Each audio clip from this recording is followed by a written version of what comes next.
Pemirsa, sementara itu saat bertanya terkait dengan impor komoditas pangan, Mahfud MD menyindir Gibran dengan menyebut tidak akan memberi pertanyaan jebakan dan receh karena menghormati Gibran sebagai cawapres. Ya, namun Gibran justru menyebut Mahfud MD sedang mengambek. Mas Gibran, saya menghormati Anda sebagai calon wakil presiden sehingga saya tidak akan bicara secara menjebak dan receh-receh.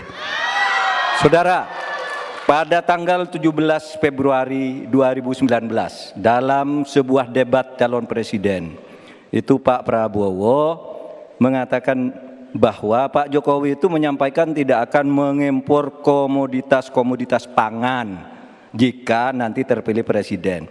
Ternyata kata Pak Prabowo nih, 4 tahun memimpin Pak Jokowi masih mengimpor dan itu merugikan banyak petani.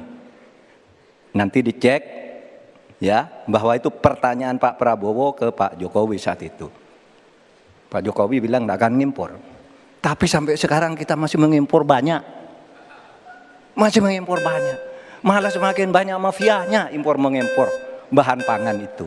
Nah itulah sebabnya apa usul Anda untuk menyelesaikan masalah 5 tahun lalu ini? Sepertinya Prof. Mahfud agak ngambek ya. Soalnya saya sudah 2 kali memberikan pertanyaan yang sulit.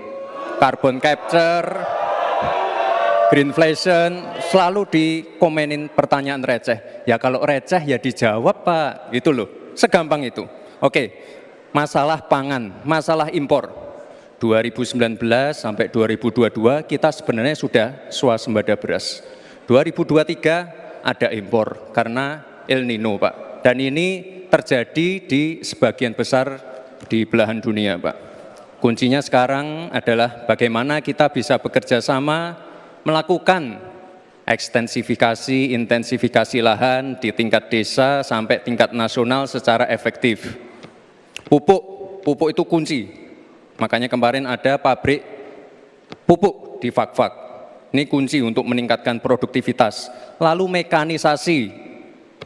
Ini kalau tidak ada mekanisasi, produktivitasnya tidak akan meningkat. Ada combine harvester, ada RMU. Ini wajib untuk meningkatkan produktivitas sekaligus mengurangi food loss atau food waste. Lalu tentu saja kita harus menggandeng anak-anak muda. Misalnya di Jabar sudah ada program petani milenial. Ya kita juga harus mengedepankan smart farming. Kita pakai IoT untuk mengecek kesuburan tanah, pH tanah, keasaman tanah. Penting sekali itu Pak. Lalu kita pakai drone untuk menyemprotkan pestisida. Jadi memang yang namanya food estate, lahan pertanian itu adalah program jangka panjang Pak. Jadi tidak bisa dijudge sekali panen, 2 kali panen, 3 kali panen. Panen pertama, kedua, ketiga itu pasti tidak pernah 100%. Ini yang petani pasti paham. Baru nanti panen ke-6, ke-7, ke-8 baru akan kelihatan seperti apa hasilnya. Itu Pak, terima kasih dan mohon maaf sebelumnya Pak.